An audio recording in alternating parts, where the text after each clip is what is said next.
सशस्त्र सेना ध्वज दिन हा भारतीयांसाठी महत्त्वाचा दिवस आहे.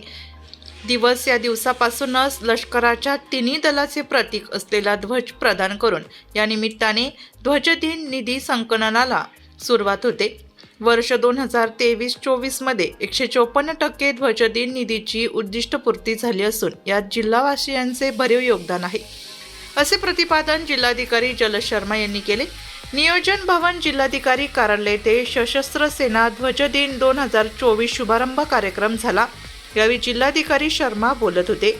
यावेळी जिल्हा परिषदेच्या मुख्य कार्यकारी अधिकारी अशिमा मित्तल, अप्पर जिल्हाधिकारी बाबासाहेब पारदे, निवासी जिल्हाधिकारी राजेंद्र वाघ, जिल्हा सैनिक कल्याण अधिकारी colonel Vilas Sonawane, wing commander Rahul Pawar, Dindori तहसीलदार मुकेश कांबळे यांच्यासह वीरपत्नी, वीरमाता, वीरपिता, माजी सैनिक व त्यांचे कुटुंबीय, शासकीय कार्यालयांचे प्रमुख, शाळा व महाविद्यालयाचे प्रतिनिधी उपस्थित होते.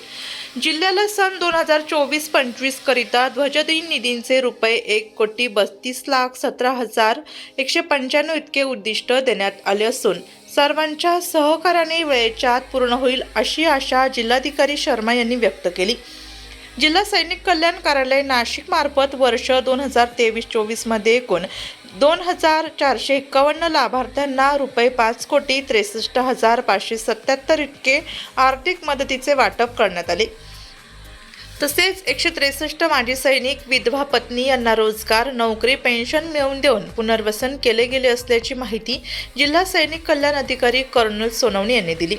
या निधी संकलनात भरीव योगदान दिलेली शासकीय कार्यालयाचे अधिकारी, कर्मचारी व वीरपत्नी व पुरस्कार विजेते यांचा सन्मानपत्र, शाल, श्रीफळ व धनादेश देऊन जिल्हाधिकारी शर्मा यांच्या हस्ते सत्कार करण्यात आला.